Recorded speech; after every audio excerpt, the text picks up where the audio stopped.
Shadow Show. Shadow Show. Shadow Show. Shadow Show. Shadow Show. Shadow Show. Shadow Show. Shadowing it.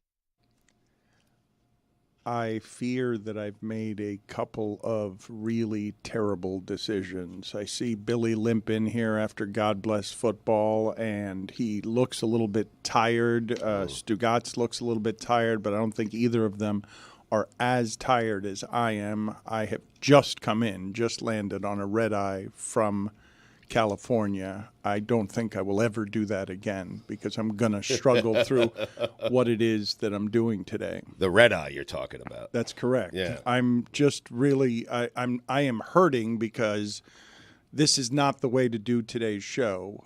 But there's another thing that I did that I think might have been an error that is also going to make today's show difficult to do, because usually Monday's show, Football Monday, super easy to do. You come in here, everybody's got a lot to talk about, and you got all the college football and you got all the pro football. But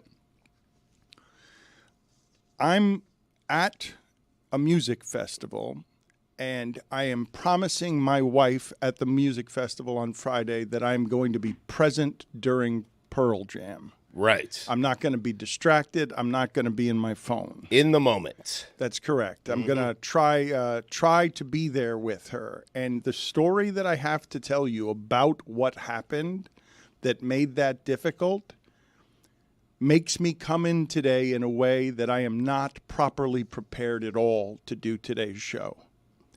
I don't know that I've ever been quite this ill-prepared to do a show in our 20 years doing this, where I just don't have enough information about what has happened in sports, even though I've tried to catch up, tried to do research and whatnot, but I cannot analyze football correctly today. I'm going to need the help of the group to walk me through some of the things that happen in football because I was so actively avoiding trying to watch football. You made a promise to your wife. I mean, is she happy? Yes, she's happy, but I'm not. I'm not happy because something has been eating at me all weekend that I'm dying to know that I do not know about football. Can you guys just tell me, without giving me any of the results, what was the most interesting thing to happen over the last 3 days in all of football? If you had to choose a single thing, the most interesting thing to have happened was what? Alabama, Georgia for me. Co-sign. Yeah. That's one of the greatest games I've ever seen. Yes. Okay.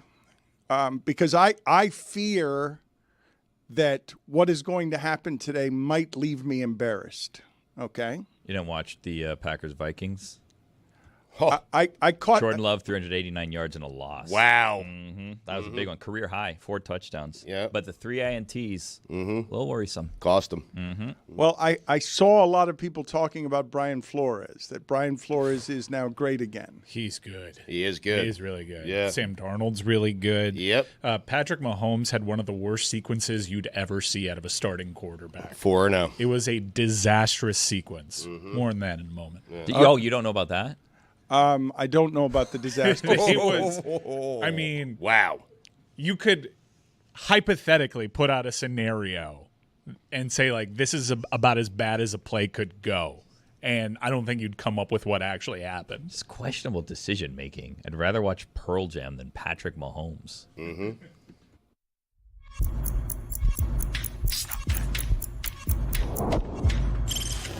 Stop that. Stop that. Stop that. Yeah.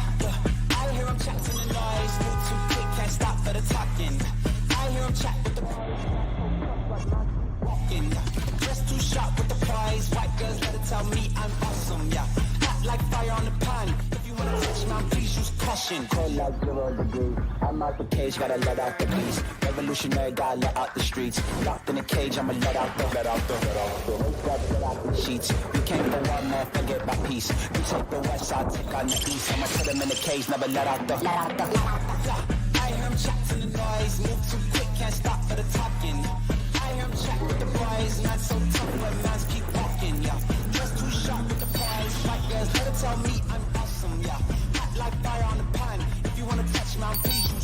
Stop that. Stop that. Stop that. I have something shocking, Dan. I don't mean to cut you off before you've even started. That happened to me yesterday that I didn't realize happened, and I think it happened to me on more than one occasion. I got up and I paused Red Zone, and then I came back and I unpaused Red Zone, and I didn't realize until like 4:30 that I was watching Red Zone 30 minutes behind everyone else. So I'm having actual conversations with people about things that happened half an hour before, and they thought that I was crazy. And then I got to a point where I actually apologized to someone, and I was like, "Oh, I didn't realize. I thought it was 3:30, not 4:15. I'm so behind on what's happening right now." Okay, this is funny. That's happened to me before. But here's the thing. Once I realized, I didn't even correct it. I'm like, we're committed. Like, we're going to ride this out because what difference does it make? In my world right now, this is where we are on Red Zone, and I don't have to catch up to everyone else so that I can just enjoy Red Zone at my pace.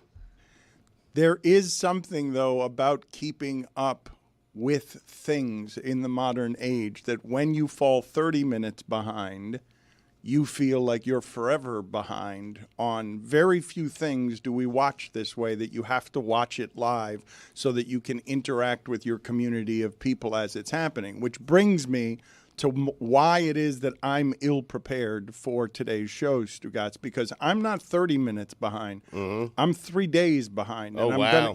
And I feel lost at sea, like totally untethered from things. So this is what happened to me on Friday night. Valerie doesn't like football. She doesn't like that every time she's walking past the television, somebody is on the floor or being taken off the field, and then they just move on to the next thing. And she just doesn't like the violence of it. But she also doesn't understand why it is when we have to go somewhere and it's the 2-minute warning, and I'm like, just hold on a second, hon. We'll get out the door in a second. And those 2 minutes are football minutes. They take a long time. They're not actually 2 minutes. Right. They're actually like 25 minutes in real time. It's not quite that much. It could be. But so this is what I've promised her, okay? Because the last few years have been difficult for a number of different reasons. I have promised her that as soon as this Pearl Jam concert starts that I am at, that I will get out of my phone, okay? And I'm watching on my phone. I'm not watching television. I'm watching the University of Miami Virginia Tech game on the Gamecast, okay? So all I've got, I don't have video. I just have a screen. What are you making faces about? How's that even possible? What do you mean? Like, how could you only watch it on Gamecast, but you can't watch it on your phone? I was not watching on the ESPN app. I was not watching video. I was just watching the computer. He could have watched it on his phone, Billy. He doesn't know how to. So sports infidelity here. It's not cheating if, right. It's over the shirt. Just watching dots. I'm not watching the game. I'm just watching the game. No, she it's knew. Not cheating. No, she knew. I'm in my phone. Okay, the concert's about to start in 12 minutes. Okay. And my phone is on, there are 18 seconds left in the game. So I'm turning to my wife and I'm saying, this is going to take not very long. This is going to take a couple of minutes, but it's 18 seconds. Virginia Tech doesn't have any timeouts. Okay. Right. And what ends up happening now is my phone freezes at 3 seconds with Virginia Tech on the 30-yard line of the University of Miami. Right. And this 3 seconds, I'm looking at my phone, it takes all 12 minutes. And now Pearl Jam is on the stage, and I'm looking at my phone, and I'm like, is it because there are so many people here? Is my internet access screwed up? It's just stuck at 3 seconds. And I'm like, honey, this is not gonna last very much longer. This is not gonna take 12 minutes. And now Eddie Vedder's on stage, and it's still stuck at 3 seconds. And as I'm looking at the phone, the texts start coming in from my friends that are just saying, "Holy shit, I can't believe this," and "WTF." And now I put the phone in my pocket. because Wow. Pearl Jam has started. Right. And I sit here now with you, not knowing the result of the game. Really? Because Good for you, man. You made a promise. You stuck to it. How is Pearl Jam? great. They start on time, I would imagine, They right? right on time. They, right at 6:04, whatever time they're supposed to start, they start, and then boom, off to dinner. You would have been okay with a late start, though. I mean, that's what you wanted. Yes. If we're being honest. Yes. When do rock stars mature to the point that they're like, we're not going to keep you waiting 2 hours. We got to go because, I have to pee in my diaper or whatever. And they're like, we got to start right on time. Is it like 70? Like, at what point do you stop being divas and you're like, let's just get in there, cash a check, get out? Eddie Vedder's 62, I think. Oof. He's a young 62, though. The opposite. Yeah. Billy, but at music festivals, you almost have to run on time. You can't be that late to it. Unless you're Liam Gallagher, who showed up like 45 minutes late, did 2 songs, and told me to go fuck myself. Personally? Just like the royal we. In general. Sting is 72 years old, and he was great. Unbelievably Don't stand great. so close to him, though. You know what I mean? So I tried all weekend. Hey, man. Gave it to You yourself? gave it to yourself? What? You can't give yourself. There, I found it. You can't do that. It was worthy, though. My God, you're annoying with every breath you take. Oh, no. Well played. Do you know how hard it was to avoid knowing all weekend the result of the University of Miami Virginia Tech game? Because I need you guys to explain it to me. I have no idea what happened at the end of the game. I have been sitting for 3 days on the curiosity of I'm judging from Mike's general temperament that this ended up being a good result for UM, because I don't suspect that he would look the way that he did this morning if what I thought happened, because I assumed putting the phone in my pocket. I really did assume, oh my God, a disaster has happened. Mario Cristobal happened. Virginia Tech at the end of the game went all the way down the field, and 30 yards out with 3 seconds left, they somehow won the game. Okay, so are you at the point where you want to be informed of what happened? I do want to know what happened, but can you imagine my frustration over the course? Can you imagine? You must have felt so lonely. Can you imagine me? Jesus. No, that's good. He had a better one. He did. We're overriding. You Yeah. you had better jokes that were better fed one. to you, and you went with the bad one. Could have used a message in a bottle. No, That's still not it. Oh, I think he's afraid. I think he's afraid of the other one. he is. Yeah. He is, and that's a layered joke too. Terrified of it. No, just come on. Just do it now. Do the joke that we Do were it- feeding just you. do it now. So you came to the Susu studio with no information? And then the joke is that no, Stugotz, it's Phil Collins, you idiot. And then we just keep it moving. Right. Well, Yeah. not every little thing you do is magic, Stugotz. But So Lonely was good. I mean, it was deserving. No, it was not. Mike said so himself. No. It was fine. Sting was exceptional, by the way. Oh, yeah? I'm just floored that at 72 he could be that good. I saw him play a show once with Shaggy. They had a collaborative album, and it was actually a pretty good album for what it was, and it was a fun show. Mr. Lover. You know, he's a veteran. He served in Ooh. the Gulf War. Shaggy did. Desert Storm veteran. Put it on the poll. And his voice is not like that in real life. I know.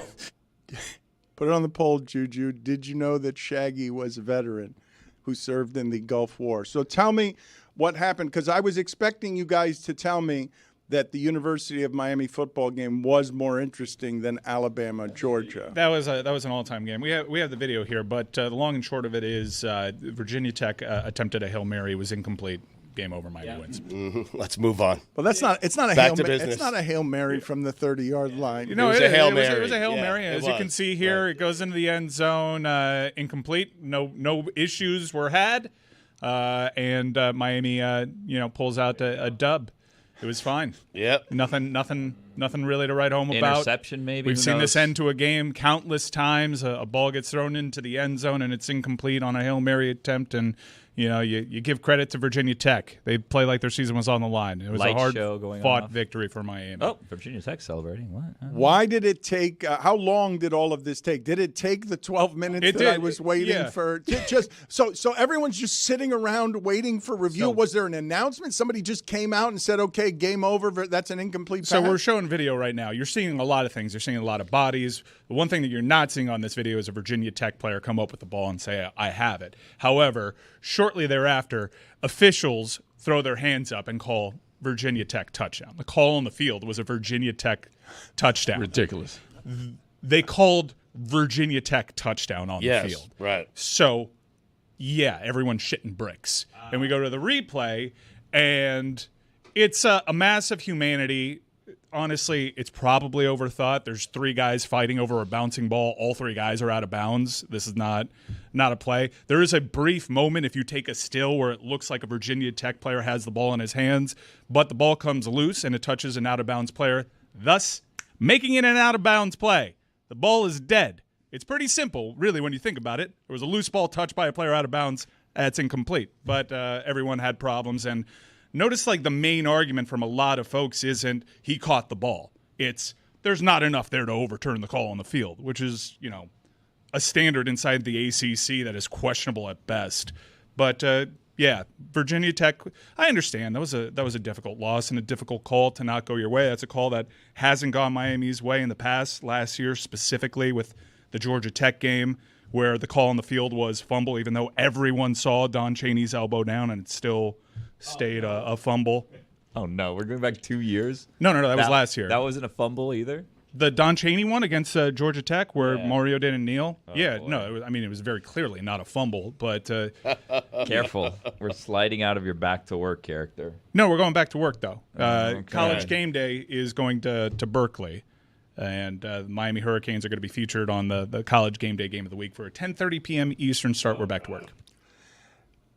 I'm looking at the replay here, and I also don't see enough evidence to overturn that call. I don't know if they had other angles. They did not. It took about 50 minutes. You watched the exact same 2 angles over and over again, and then you saw that they showed the ACC replay headquarters. It's a ragtag bunch up there, oh my man. God. It's Al Riveron. Yeah. Al Riveron's ahead 2 of it. people in there, and then you could see them scrambling, oh my gosh, what do we do here? They call over a manager who comes in out of nowhere, and they're just, the longer it took, the more you realize, ACC is going to make sure their ACC team remains undefeated here, and they're looking for anything they can find here because it took forever to come with that decision. Again, a totally ridiculous notion as Miami was undefeated last year when the Georgia Tech shit went all sideways. Yeah. Look, if you want to argue there isn't enough to overturn the call on the field, which was an absurd call.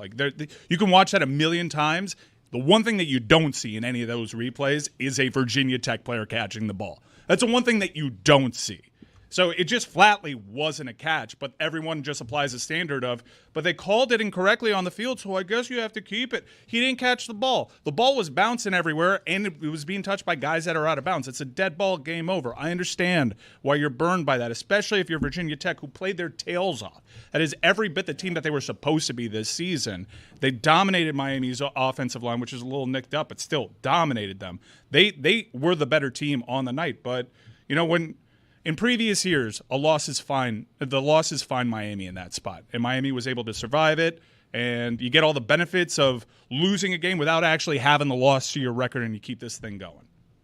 That ball was moving the entire time. To me, it looked like the referees were just guessing in that situation. No, but the problem is the call on the field. I mean, it is. Whether Mike wants to acknowledge it or not, the call on the field was a touchdown, and you need to reverse that is ridiculous. Yeah, I understand. Well, I don't think it's ridiculous because, again, we watched replay. We didn't see a catch. I think you're right. The issue was a call on the field. Yes. I honestly, the story here is Miami almost got screwed by a terrible call on the field.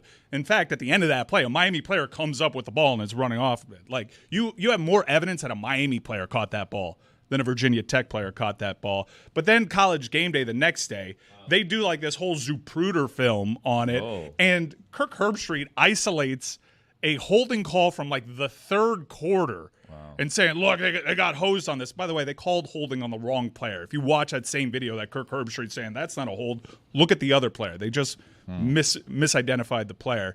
But look, there were bad calls that entire second holder, game. You're saying. There were bad calls that entire game. Miami had a terrible holding call in a game on a play that would have made that game 21-7, and we're off and running, and Virginia Tech is dead there. They get a pick on the very next play, and Miami's in a dogfight the rest of the way. Probably not the right school to say dogfight with. My working theory on this, Dan, since you didn't see it, was the officials were like, oh, I don't know what happened. We'll just call it a touchdown, and then they'll review it, and then we'll figure out what happened afterwards. And they were hoping there'd be clearer video that there wasn't.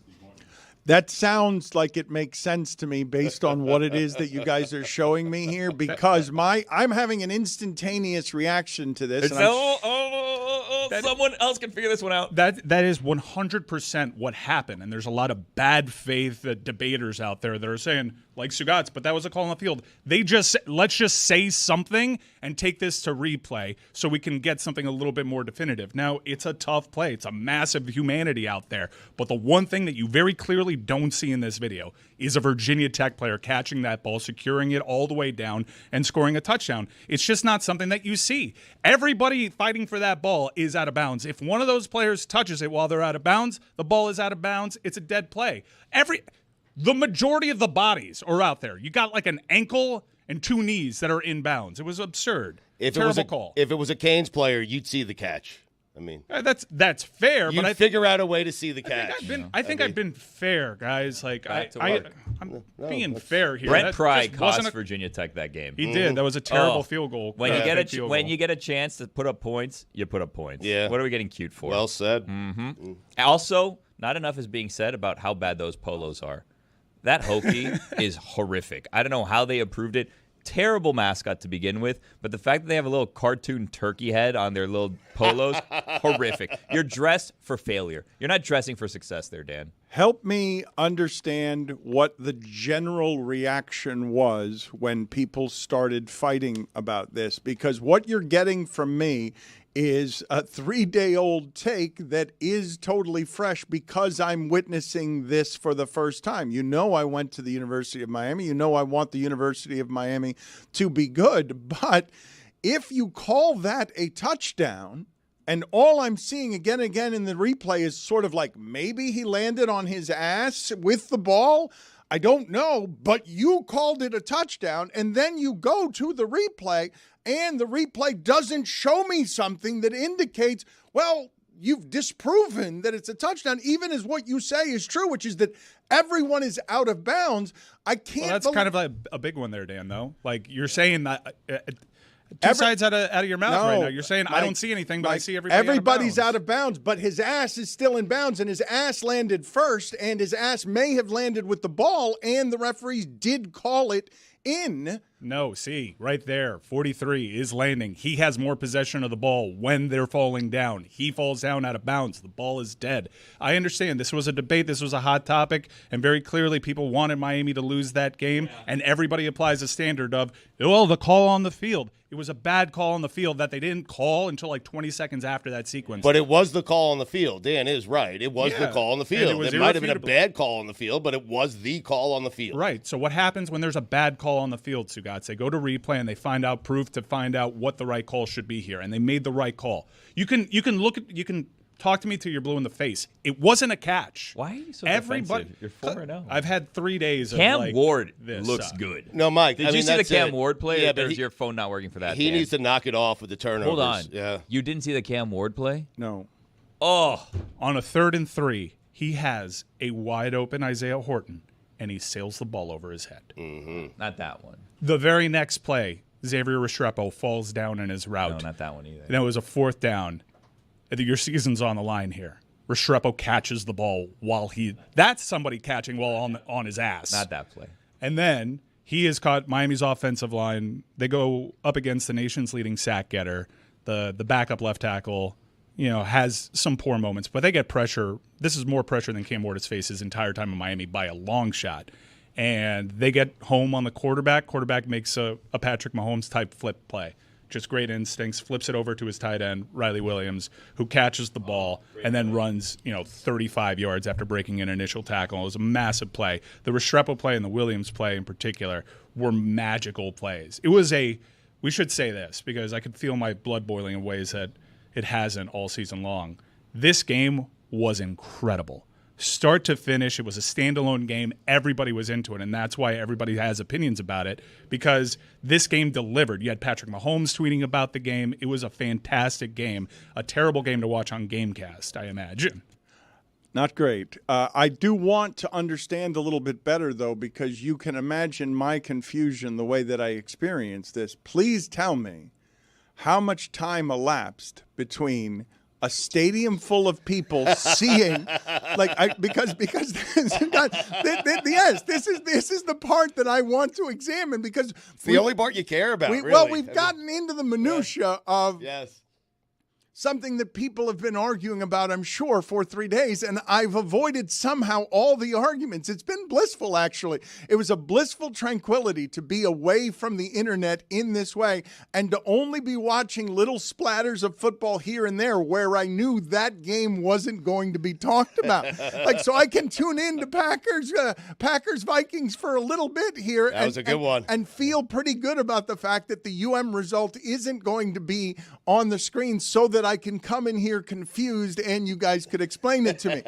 I really want to understand if you guys have ever seen, because this part's being ignored, it seems like to me. Have you guys ever seen what it seems like you're describing to me without talking about it, which is touchdown on the field? Everyone is standing around in a stadium saying, Mario, you stink. Fire Mario. You're clearly better than this team. No, they in the stadium seemed to be completely unaware that any of this was going on because they were doing like the light show or whatever. They were celebrating as though the game was over, like they had won. They were following the players. Yeah, they didn't even know that Virginia Tech had been given a touchdown as a result of that. We didn't notice that at first because it took quite some time for the officials to throw their arms up there. So you have... the entire game is a great rivalry, by the way. Shame on the ACC for saying that this wasn't a protected rivalry. They corrected that, and these teams play annually. The entire game, Dan, they're going back and forth doing the Cam Ward mocking celebration to us. So the Miami player runs out of that mass of humanity with the ball. The light show starts going, and you breathe a deep sigh of relief. I look at Cynthia, my wife, next to me. She's like, I think he caught that. I'm like, how can you say anything there? And then shortly thereafter, the call on the field is touchdown, arms go up, and the sideline for Virginia Tech erupts. Now, whenever there's a controversial play, I always look to the sideline and the opposing coaches to see what they're being told in their headsets to see if there's a reason for conviction on the sideline. I tell you, brother, that sideline was confident. They thought they had it. And then as time goes on, you have in the stadium, to us, it seems pretty obvious because we don't have the commentators telling us what's happening there. But apparently on the national broadcast, Andre Ware was like, you can't overturn the call on the field. There's nothing here to overturn the call on the field, which is pretty much, even Stugotz, the standard that everybody is upholding here, which is not that it was a catch. It's just you can't overturn the call on the field. But take me through, just real quick, and I'll leave this alone after this. Take me through whether a game has ever ended this way with a stadium full of people watching in terms of a delay between the game's over. I don't know who's caught it. He caught it. There was a signal of a touchdown. And then how much time is going by before they say, never mind, incomplete. So you have people, standing around for 15 minutes? It was like an hour. It was a very long review. Yeah. It took forever. It was an eternity. So wait a minute. You're telling me that this ended. So when I put my phone in my pocket to be present with my wife, you're telling me what I've missed is a game that has ended in a way that no game has ever ended that we've ever watched in the era of instant replay.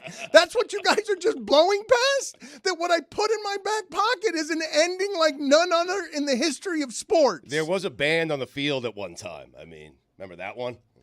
There was a band on the field, and the University of Miami also lost the national championship with fireworks in the sky because a call overturned it. But it wasn't 20 minutes.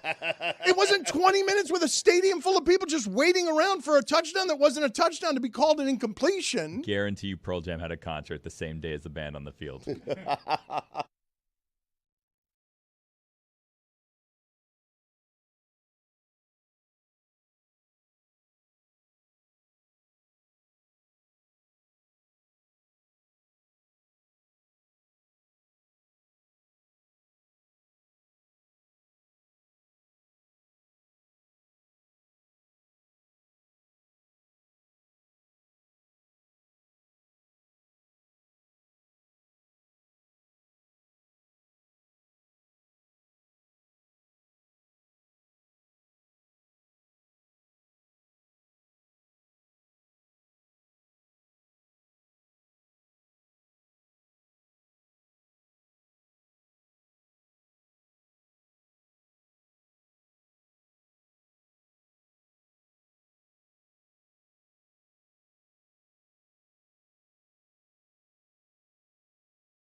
This segment has a great deal of potential to be exceptional or potential to be a total catastrophe. Yes. No. But if it is, Dan, that's on us. It is not on the guest. That it will is be correct. on me and you. That is correct. Right, And yes. Billy, because Billy is delighted right now sitting in that seat of everything that's happening. Has a great deal of potential to be exceptional or potential to be a total catastrophe. Yes. But if it is, Dan, Yeah, it sounds like option Yeah. one. Yeah. Yeah, it turn looks that down. like we need to Catastrophe, turn that down. So this is the segment that we're trying to do. Billy is in charge, and he's smiling a great deal because this is what he wants to happen. And I don't know why he wants this to happen, but Jay Hook and Craig Anderson are with us, and they're here to celebrate. They are, of the 9 living members of the 1962 New York Mets, they're the only 2 who played the entire season, the only guys who were there to lose all 120 games. And this is a big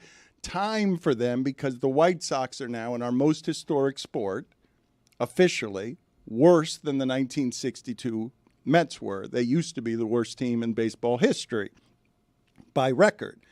But I don't think Craig Anderson has used Zoom before, and he's joining us through Zoom and through the phone of one of our producers.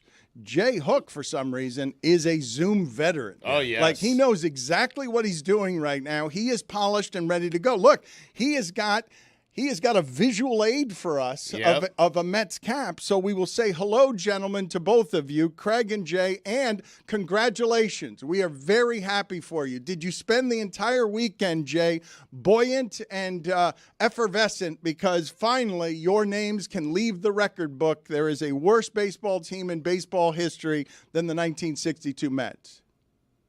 Well, I did watch the White Sox and the Tigers play.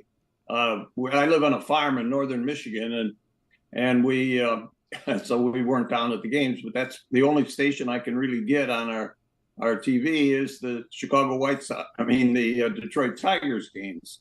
So fortunately, the White Sox played 3 in Detroit and won a couple, but they lost 1, which put them at 121, which was one better than the 120 that we had. And I have to tell you, the Detroit Tigers lost 119 in 2003. So there's a 119, there's a 120, and there's a 121 now. So you can see anybody could do it. Well, you guys played only 160, right? You were 40 and 120. You feel like the White Sox cheated here to get the record? They had an extra 2 games. Right. That's true. That's true. When we had 2 rainouts, and Casey, I think, probably said, I don't think we need to worry about making those 2 games up. Now, Craig, can you hear us? Were you celebrating at all this weekend? Were you keeping track of what it is that was happening this weekend? Yes, I've been keeping track for about 2 weeks. Yes. And how have you felt as you've watched it? Did the White Sox scare you a little bit by winning 3 straight out of nowhere? I think you're right about one thing. I thought this was going to be over sooner than it was. But yes, I'm very happy that the Met fans are relieved of the record. And Jay, how were you rooting during these games you were watching? Were you fixated and were you actively rooting for the White Sox to lose? No, I was just watching. You know, after 62 years of holding that record, you know, it didn't make much difference. And as Craig has said many times, and I've said many times, I didn't feel we kept track of those back then the way that you keep track of them now. We knew we weren't a very good team, but I don't think, you know, the players and the fans, it was always that next game we're going to win. And I think the players felt that way. How about you, Craig? Was your opinion any different? Were you rooting for the White Sox to lose? I like Jake said, we were losing games, but there wasn't anything about the record. That didn't happen. We were a first-year team. We were doing the best we can, so we knew we were having a bad season. But they weren't comparing us to anybody else at that time. So at the end of the season, I think they had a meeting and decided that they're going to make ours the worst ever, and that's how it started. I think we just were glad. We tried to do the best we could, but when it was over, it was over and onward and upward till next season. Now, Jay, in 1962, you were 8-19, while Craig was only 3-17. So I'll ask you, Jay, who do you feel was more responsible for the record of 120 losses? I think probably everyone was. We weren't hitting too well, and the pitching was sporadic, and the fielding wasn't too great either. So it was the whole. Jay, you're being team effort, I guess. Jay, you're being too nice. You're being a team player. Say it was Craig. I mean, come on. We all know it was Craig. They're good teammates. They're good teammates. Craig may have been 3-17, but Craig, you somehow won 2 of those games in the same day. Tell me about that day where you were 3-17, but you won 2 of the games in the same day. I just happened to be the right guy in the game at the right time. There you go. 2 clutch hits in the 9th inning of both games, and I had pitched the 8th and the 9th of each game, or at least I think that's what it was. And then Bill Hodges hit a homer, and Hobie Landreth hit a homer in the bottom of the 9th. And so there we were, off and running. And our record got better right about that time, too. And we thought we were not going to go into a tailspin like we did later. Seems like you guys are saying you got bad run support that year, if I'm reading between the lines here. 13 by 1 run. Oh. Wait a minute. Who was that? Who said that? Who was that? Who was 13 losses? Who said 13 losses by 1 run? Whose wife is that? Must have been Craig's. Probably Judy. Judy, bring her in. Was Was Judy there for the ride in 1962? Phrasing. Dan. Come on, Dan. What? Hey, I led the league in unearned runs being on my record. That's right. Your darndest thing. Your teammates let you down. Yep. Your teammates. Now, after you won those 2 games in the same day, though, Craig, you went on to lose 19 straight decisions, albeit in a hitter's park. Those last 2 wins were the last wins of your career, correct? That was the problem. It was unfair. It was a hitter's park. I mean, We came close a few times. It just didn't work out. I love how supportive Judy is in the background. It's so good. Jay, what do you remember about that season that you would say was the most positive thing about that season? Well, in 2003, the Tigers were losing a lot of games, and the LA Times asked me to write an op-ed piece for their paper. And I wrote this article, and the title of it was something like, "In Baseball or Life, there's a new game tomorrow until the end of the season." And I've always felt that the players didn't lose, hope of winning. I really felt that they came out every day, and we may have lost the day before, but it was a new game, and we had a chance to win it. And I felt the attitude was that way with the players. I thought that attitude, the fans in New York were absolutely terrific.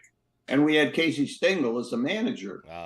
And after every game in when we were at the Polo Grounds, he would call. There were probably 12 papers in New York, and or something more, maybe, or less. But every paper had a sports writer, and he would call those sports writers into his office. He knew they were the vehicle to reach the fans, and he would tell them stories. He'd give them something to drink, and he'd tell them stories in the past. He'd tell them stories about the game, something funny that may have happened during the game or whatever. And when they left his office, they had their 12 inches of column filled, and he made their job, probably a little more palatable. And so he that really was, I think, very helpful for the team.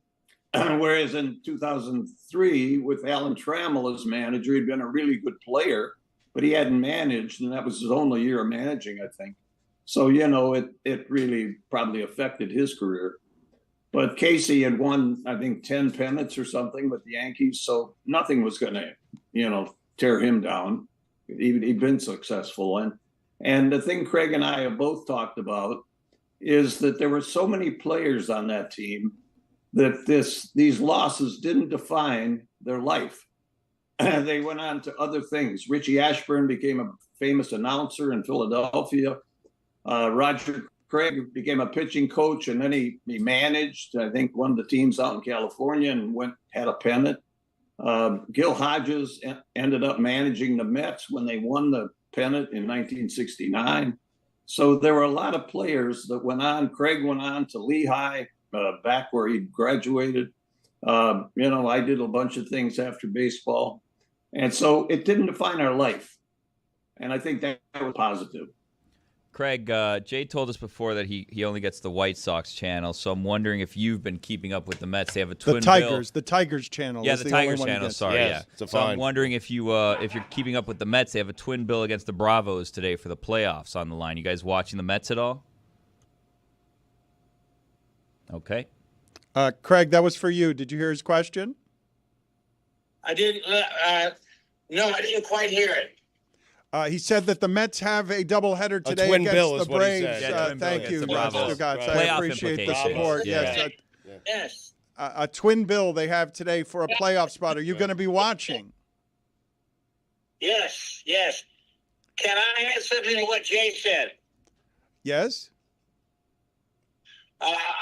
At the end of the year, like in the White Sox stands and other losing team stands, empty seats here, empty seats there. When we had the end of our season, we still had 12, 15, 20,000 people in the stands. You tell them.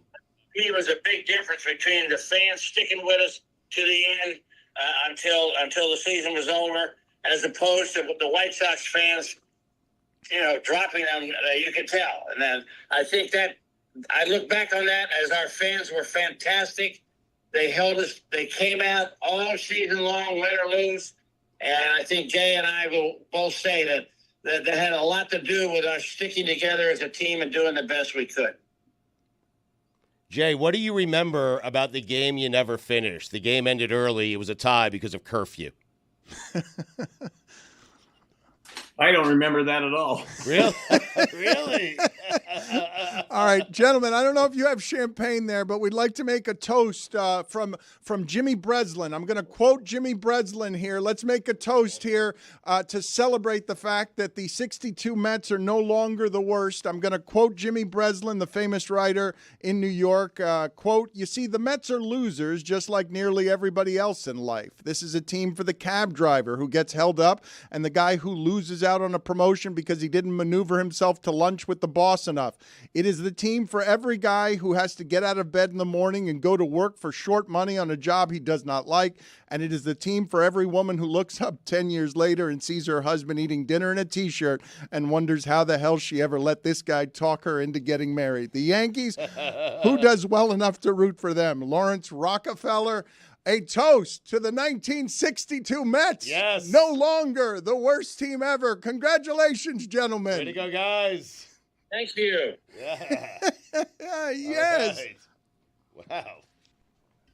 That's very exciting. Oh, good Lord, Craig. You swing that down. Craig. Oh my God, Craig, take it easy. An aggressive Got a twin bill today. An aggressive toast from Craig. Thank you, gentlemen. That was delightful. We appreciate you, Mike. Thank you. Thank you, guys. Mike. Thank you. Getting Craig on the Zoom, did it remind you of all the work during the pandemic that you did with Bob Costas and Stephen A. Smith and everyone else trying to get them on the Zoom? Those Mets were way better at that than Bob Costas. After a giant football weekend, I really love that we just did that right there. That's important work. That was really good. Yeah. Why? Yeah. I mean, come on. What are you kidding me? Like that team, that was a team for all time. My parents, 7 years later, they won the World Series. 7 years later because of what those guys built in that city. They laid the foundation. They did lay the foundation. For the 69 Mets, huh? You know what? I need to take a break right now to gather myself. Let's just take a break for a second. I'm lightheaded. I'm so excited. I can't believe how quickly Craig shoveled down that champagne. We're back after this.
I think that's the way we keep up and grab the younger demo.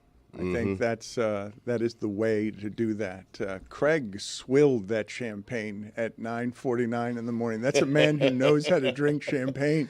That's a man who's going to be sleeping at 1 o'clock for the Mets twin bill. I mean, did you guys get surprised at all? I know we've seen this enough in football that I suppose you can only be so surprised. But Derrick Henry still running away from a secondary at that size on the first play of a game, going 87 yards when he plays football the way he plays football, right? It's not just that you're surprised by that the first time it happens or the first 10 times it happens on a screen pass, but he played football in the SEC and carried the ball a ton.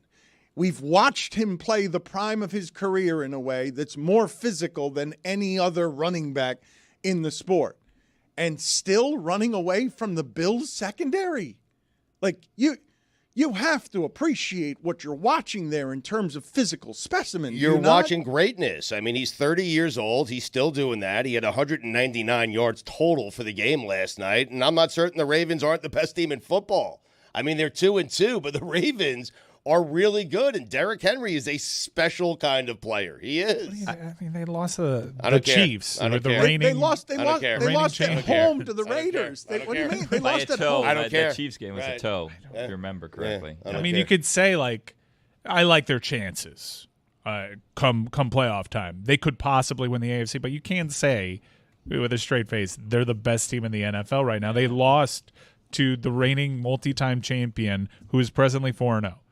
What I said is I'm not 4-0 certain. That 4-0. Dan is right. I mean, it appears like something is off in Kansas City. I didn't say that. It's what you said last week. You spent the entire week saying it. No, I'm responding to you. Stugotz major penalty, 5 minutes for talking about the Chiefs. Let's have some vision. I'm saying a 2-2 team is the best team in the NFL. No one else is saying it. They lost at home to the Raiders. Are they for real? The Raiders? Yeah. No. Oh. This week they are. No. Get out of here. From that Bills game, the Bills losing 35-10, there were a couple of results yesterday that you're like, explain that to me. Explain to me how it is that Philadelphia looks like that after the way Philadelphia looked last week. Explain to me how the Falcons won without scoring an offensive touchdown. They didn't score. Great kicker. Yeah. Great kicker. And Philadelphia lost like that in the playoffs to the same team. Defense and special teams, too. Baker Mayfield was really good. They were dropping perfect passes all day. Baker Mayfield was as impressive a quarterbacking display as we saw all this week. And by the way, really interesting dynamic by a vastly improved Tom Brady. I was actually at a place where this was a lone game. I wasn't able to watch Red Zone, so I actually got to hear Tom Brady for an extended period of time. He gave away great, juicy nuggets. Like, I almost signed with the Chicago Bears. They were very stealthy in their approach to me, but then I put together this entire SWAT board as to why I picked Tampa Bay. So that was a great nugget. And him actually feuding on the air with Baker Mayfield was a pretty interesting thing, basically saying, well, like, I had a high-stress environment over there. I'm sorry. I thought stressful was not having Super Bowl rings. So hearing his approach, that's what Tom Brady needs to bring every week because he is by far the most interesting person, has had the most interesting career out of any of the commentators. It's the most illustrious career. So if we get that insight and we get him borrowing his stories from his own career, that's his secret sauce, and I thought he was great. Let's read the quotes directly on how it is that Baker Mayfield and Tom Brady were going back and forth. Because Baker Mayfield said on a podcast last week, obviously, this is a quote, obviously playing-wise, Tom is different. He had everyone dialed in, high-strung environment, so I think everybody was pretty stressed out. They wanted me to come in, be myself, bring the joy back to football for guys who weren't having as much fun. And so discussing this during the broadcast, Brady said, I thought stressful was not having Super Bowl rings. It's just a great sentence. And a very divorced sentence. I thought stressful was not having Super Bowl rings, so there was a mindset of a champion that I took to work every day. This wasn't daycare. If I was going to have fun, I'd go to Disneyland with my kids. There's a way to approach this game, and it's with the right mindset to try to push each other outside our comfort zone, and great teammates do that. I have someone like Gronk. I have someone like Evans. There's high expectations for us. We've got to make sure we go out there and deliver.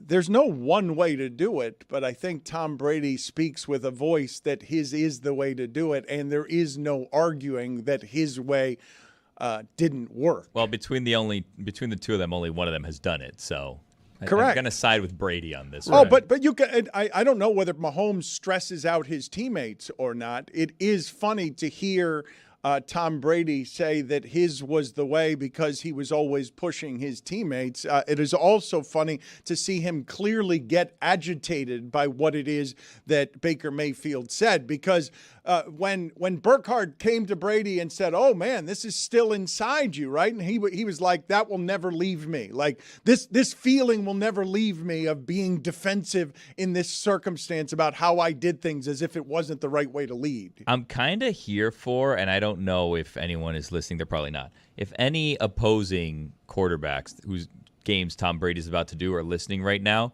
just take a shot at him every week. Like, let's see how crazy we can drive Tom Brady with just like little subtle jabs at him, undercutting him or his career in some way. Because it seems like he's going to come and he's going to air it out on the broadcast. So I kind of hope that all the quarterbacks just start taking like little subtle digs at Tom Brady that week to see what they'll get him to say.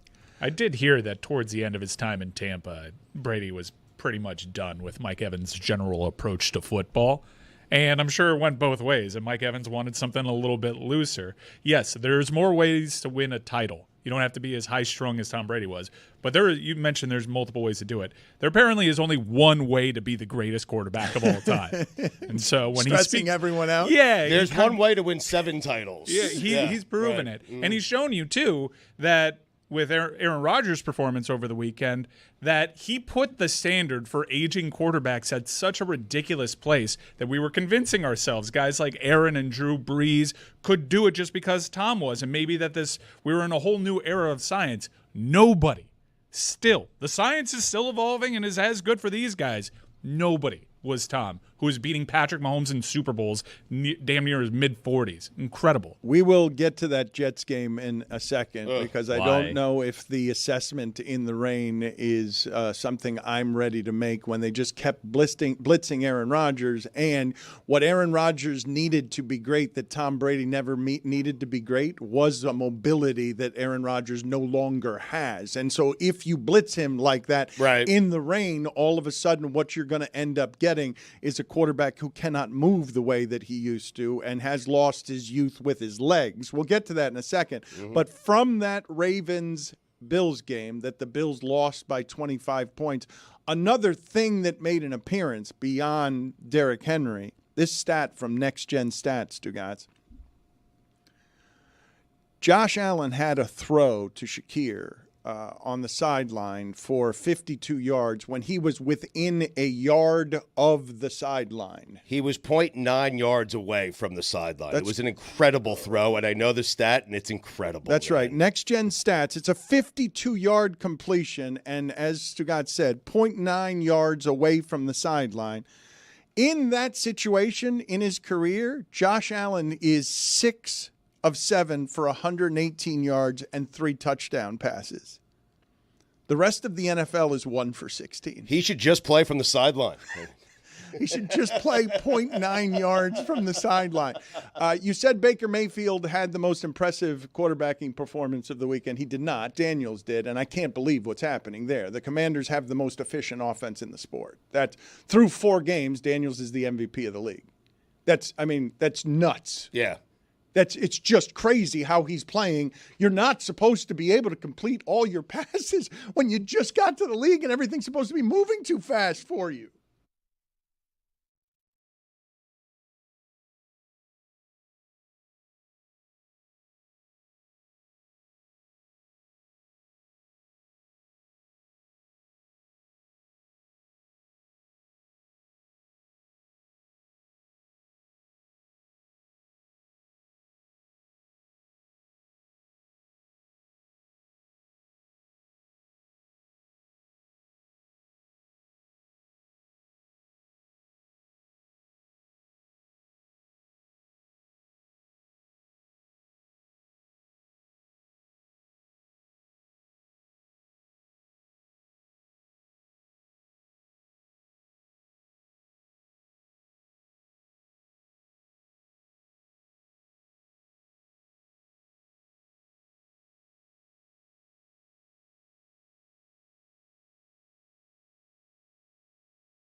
I did manage, Stugotz, to catch because the University of Miami result wasn't going to make an appearance at the end of that Jets game. I was in a restaurant and I saw on the television, I'm with one of my friends, and we see the late game situation of the Broncos are up by a couple of points and the Jets have the ball in their own territory with Aaron Rodgers as the quarterback. And my friend says the Broncos could have two defenses on the field right now, and Aaron Rodgers is going to win this game. Sure, yeah. And Aaron Rodgers did what you've wanted a quarterback to do for the Jets for a very long time, which is get his team in the field goal position to win the game after being bad all game and after having only 3 field goals all game. And then Zuerlein is the one who lets you down because the Jets are being the Jets. You get a pass interference call. 2 games were decided yesterday, by at least 2 that I saw, by pass interference call. The Falcons game at the end, I don't know why more teams don't do this late. Just get the 40 yards on a pass interference call. Just take the shot. Just throw it up. 30 and 40 yards downfield, because you got the 2 pass interference calls, and the Jets did get into position. And however down you are on the Jets today, because you said they will not have shown me anything unless they beat the Broncos by 3 touchdowns and they end up losing at home to the Broncos, what you have is a quarterback that you trust late, Stugotz, because if they lost that game, at the end, it's not because of Aaron Rodgers. You can say before that Aaron Rodgers wasn't good enough, but at the end he was good enough. He was fine. Aaron Rodgers, Dan, put them in that position with his play. That team played lousy yesterday. Defense played good enough, obviously. Bo Nix had -7 yards of passing at half, and the Jets still lost the game. I'm going to put this on Aaron Rodgers. He made me feel great last week against New England. He played a near-flawless game. But this is on Aaron. We didn't get Aaron Rodgers to score 9 points against a lousy Bronco team at home. We didn't get him for that. We didn't get Aaron Rodgers so Bo Nix could beat him on the road and throw his first touchdown pass while doing so. That's not the reason we got Aaron Rodgers. I've seen the Jets play this game for 40 years. And for 1 year, I just want to see something different. And what I saw yesterday was everything I've seen for 4 decades of being a Jet fan, and that's on Aaron Rodgers. He did not play well yesterday from start to finish. He got banged up towards the end. You can blame the kicker all you want. That game should have been over by halftime, and it wasn't. And the reason it wasn't is because Aaron's not playing that well. And you can't be the Yoda of quarterbacks, walking around the Jets facility telling everyone this is how you win, this is what you have to do, and come out and go 24 of 42 for 225 yards. You can't do it.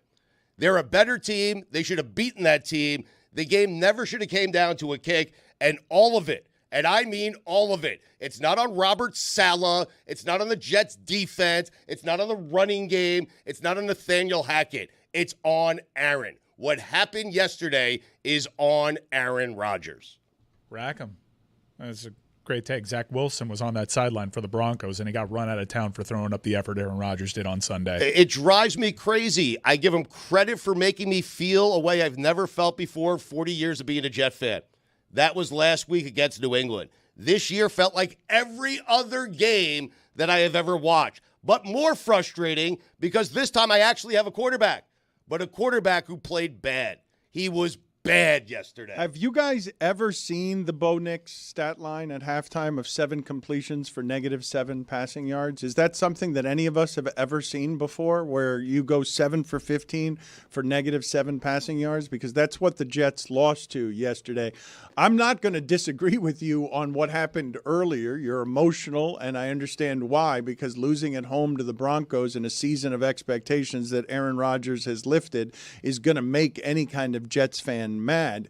But at the end of the game on the last drive, even though it was all dink and dunk, because it was all dink and dunk, he got them in position to win the football game. That's not up for dispute. You can't say it's all Aaron Rodgers' fault when you've got What are you looking at me like that Because for? they miss a kick and they got the ball. Like, they got in. He didn't put them in position to win that game. They missed a kick and they got the ball at Wait a midfield. minute. So Cousins, and Aaron Rodgers couldn't get 15 yards. So Cousins gets to be a winner yesterday because Koo makes a kick from 58 yards. See, Cousins gets to be clutch late in the game. Yeah, because, but you're attributing like a matriculation down the field that didn't happen. No. Like Aaron Rodgers did not get them in position for that field goal. They got the ball at midfield. They missed a field goal and got the ball right there. And then he drove them, 12, 15 yards, Like, 20 yards. He literally needed to make a play. He even got a call.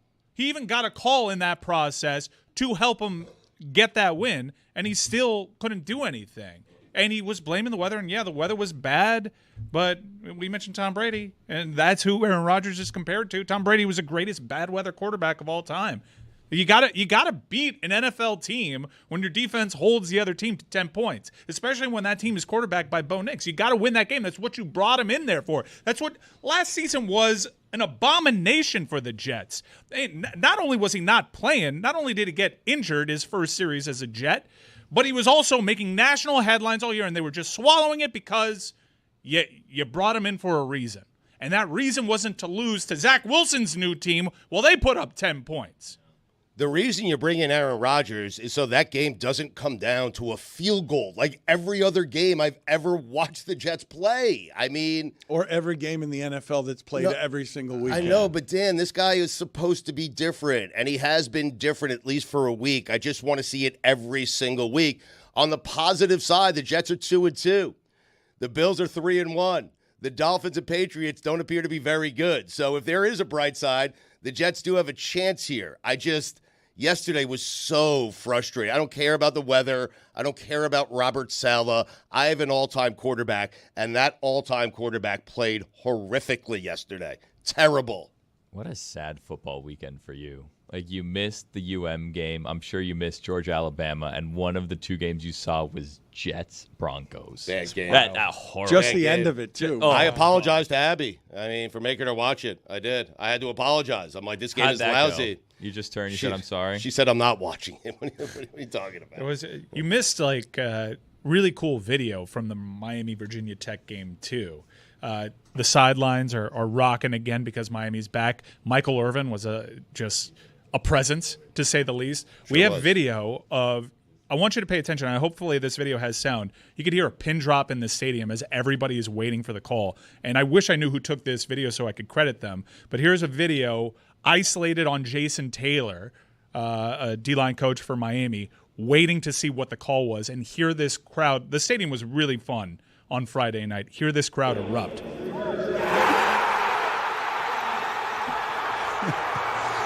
How long? Can you give me a count for how many minutes it took? I'm still maintaining. Look at Michael Irvin. So good. I'm still maintaining that a football game has never ended this way before. Just everyone milling about waiting for the officials for 25 minutes before you can celebrate, and no one can leave. I'm assuming you guys have been to all of these games. Oh, plenty of people left, Dan. I'm assuming that people are going to their cars without knowing what the result is. They're like me at the Pearl Jam concert with the phone in the pocket, not knowing what actually happened in the game. What are the people outside who are trying to beat traffic? What is their reaction when they hear the stadium erupt as the cue to they've watched a whole football game without knowing the result until they get to the parking lot? Like Kirk Gibson's home run. Well, they already knew the results. It just wasn't confirmed by the replay. No, they didn't. Right. They didn't. Yeah, no, they knew. Touchdown, we won. And then they left. By the way, Michael Irvin looked like he jumped in the pool in the first quarter. That's a lot of sweat that he's doing. Was it that hot? Of course, it's Miami. It's swampy But no as hell. one else looked as drenched as Michael Irvin did. Those people left the stadium thinking that Virginia Tech had won, correct? They left thinking that was a game-winning touchdown. The lights were doing the thing, and they left. They thought the game was over on a touchdown. But a game-winning touchdown would be Virginia Tech winning. Yeah, what Billy is saying is they turn their back after they see the Miami player run to midfield with a ball in his hand, and the lights go there, and they're like, okay, let's head to the car. That's what I meant. Meanwhile, 5 seconds later, the referee's throwing touchdown signals in the air, and Virginia Tech's taking the field. Yeah. In this scenario, we're already walking to our car. We're in the mezzanine level. There have to be people who are trying to beat traffic. That is something that happens all over South Florida. It happens at concerts. Do you guys often leave before the encore because you're... I left Game 6 of the NBA Finals. Ray Allen shot. I mean, you're talking to the wrong person You're here. trying to beat traffic. You're trying to beat everybody else, and you miss important and good things. No one has yet to tell me, though, how much time elapsed, the elapsed time between when you thought the game ended, in real time, when you thought it's a weird thing. You guys are basically telling me that people are milling about for about a quarter of football, the real time of about a quarter. There's a fifth quarter of football that you're just sitting around waiting for an officiating ruling. It felt like forever. It was like 20 legitimate minutes. It was a really long time. You could have told me that it was 4 minutes. You could have told me that it was a half hour. I had no real concept of time in that moment. Forever. Yeah, my heart had fallen out of my ass at that point. This is what the reason I want to examine this is because you specifically being in a special purgatory where you care so emotionally about this team, and you're just in a stew of both rage and what is coming my way. Is America about to delight in the way that I have lost this football game because I'm going to get jobbed by an officiating call? Right. And I trust me, it would have been many times worse. In my box, I have the feeds, but I don't hear the broadcasters.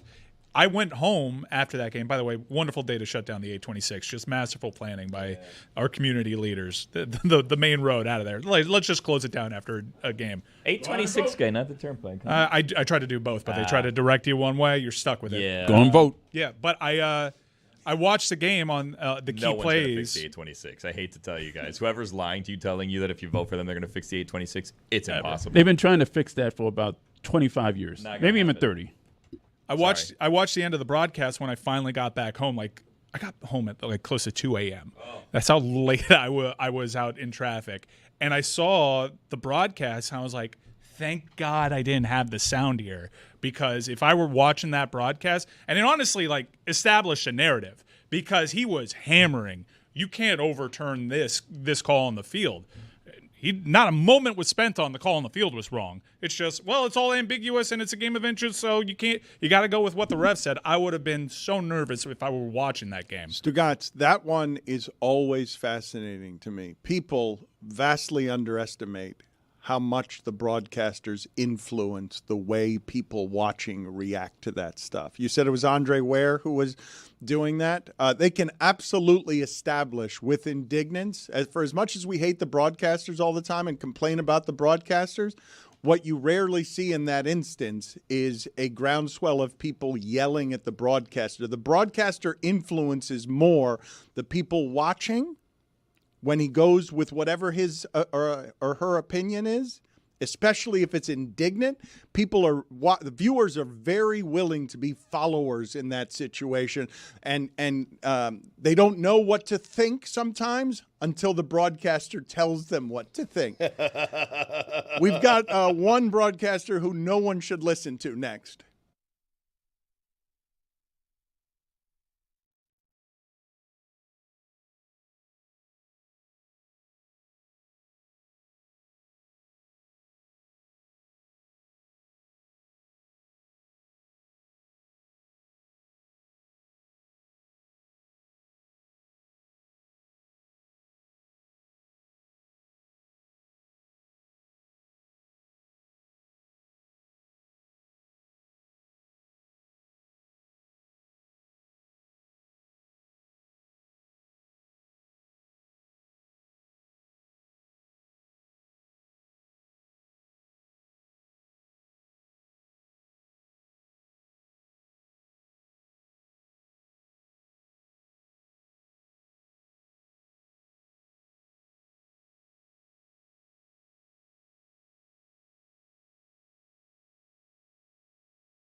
We're going to be joined by a fancy young lad, Christopher Whittingham. Very excited. It's presented by LinkedIn Jobs. Post your job for free at linkedin.com/prep. Terms and conditions apply.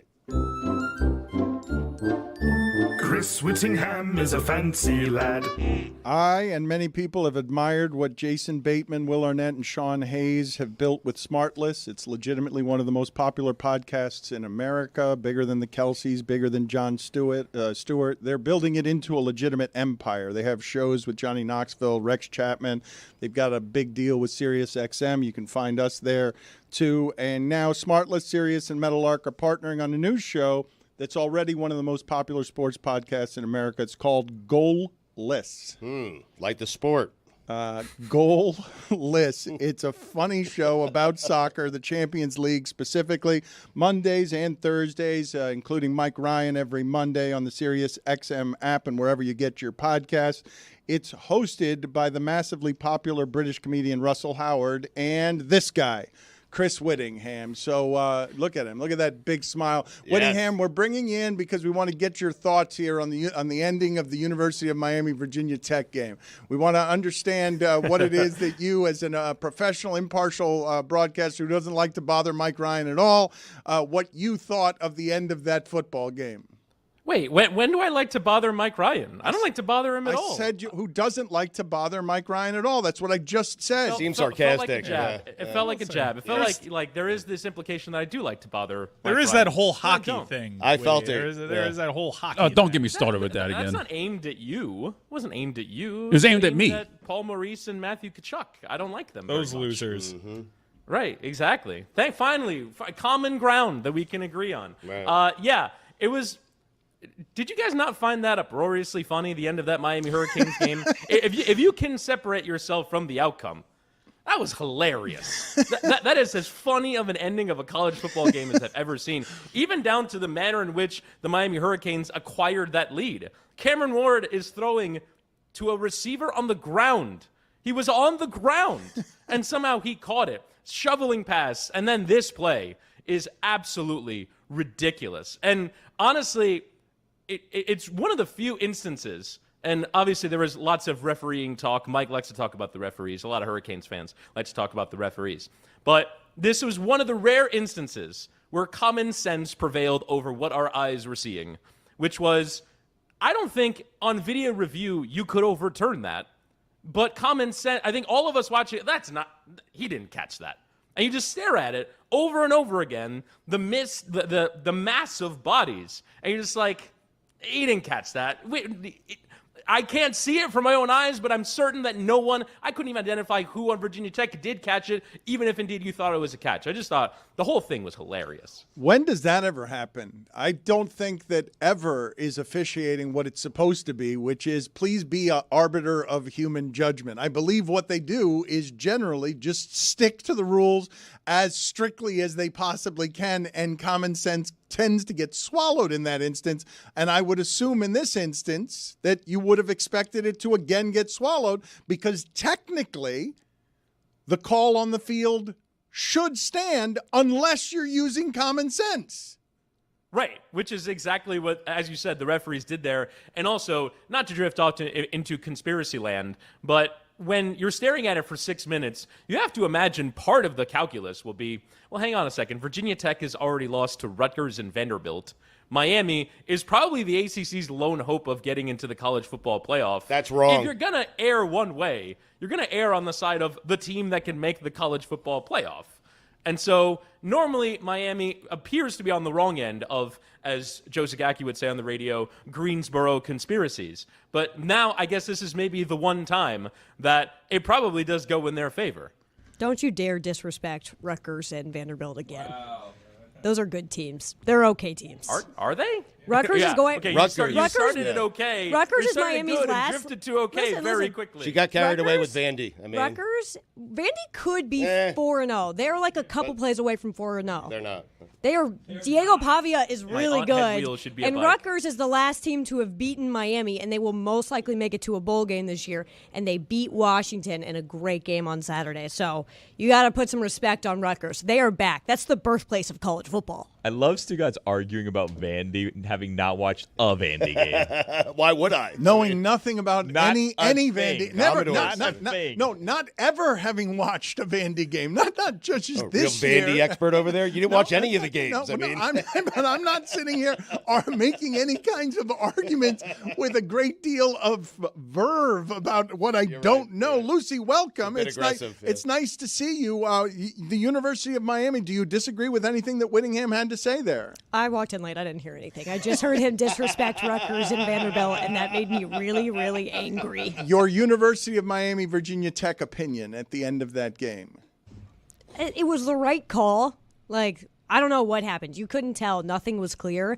I just am confused on, what – it was the right call. Yes, I think at the end of the day the right result was made. But, you called it a catch, and then you said it wasn't a catch. My whole thing is I wish that the ref had said something more than just, call was overturned. He gave zero explanation. He just said, changed our minds.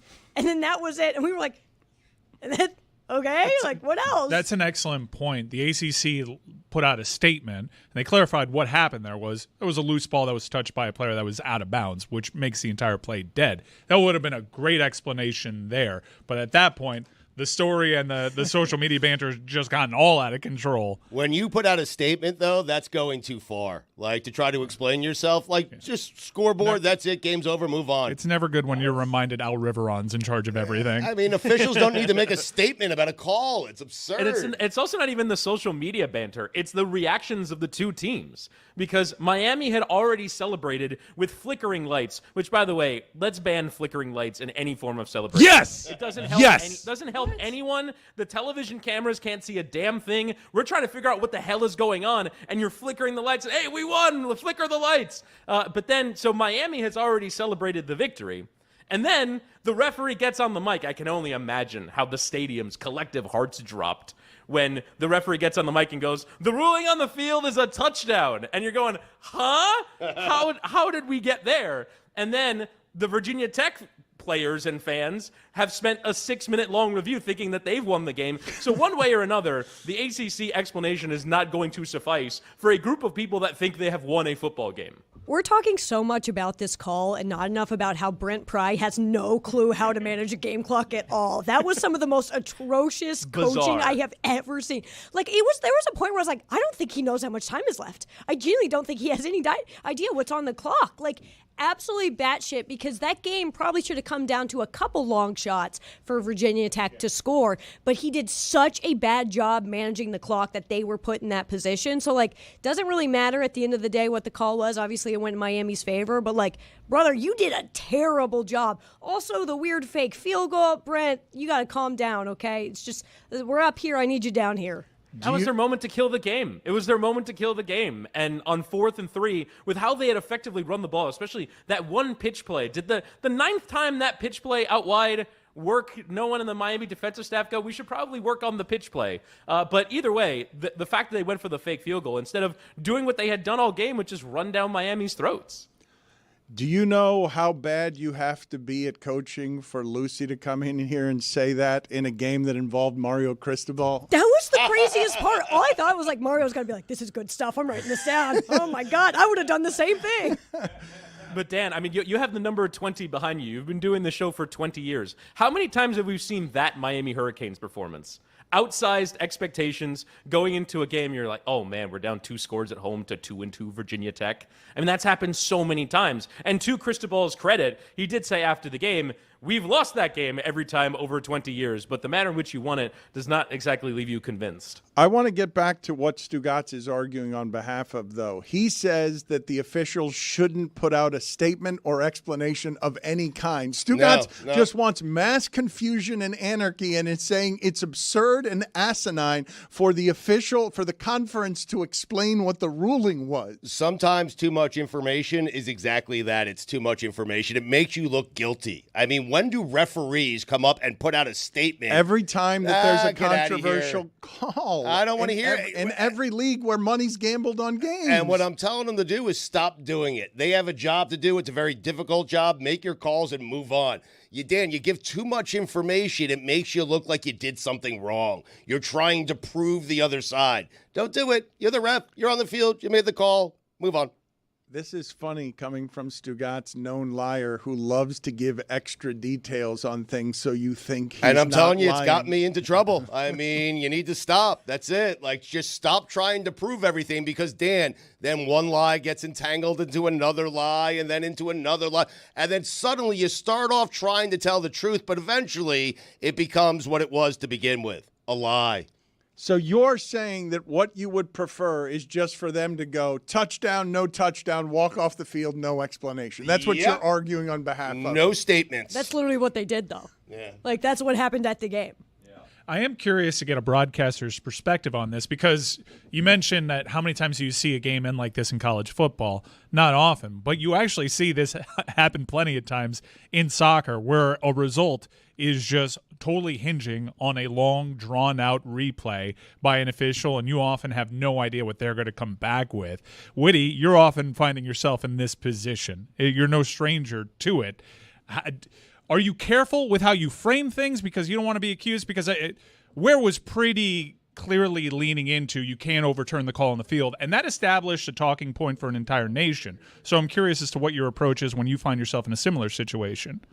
Yeah, obviously the analysts can feel free to say whatever they want, but I feel like my job is to, one, try and perceive what they're looking at. And because sometimes when you look at VAR decisions in soccer, you can be looking at offside, you can be looking at a foul, you can be looking at a penalty, whatever you're looking at, it could potentially completely swing. And so I am trying to, when I'm in those instances, present every version of events, including the least likely and often the decision.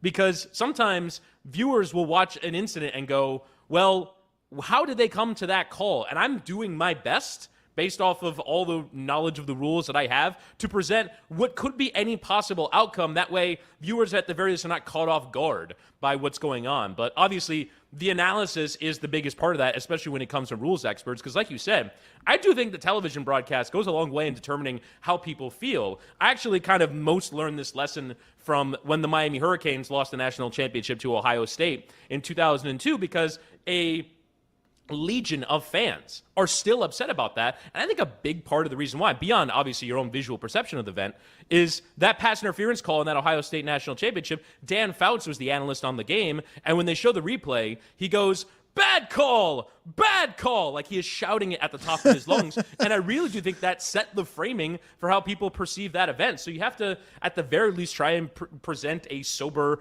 both sides view of what could possibly happen.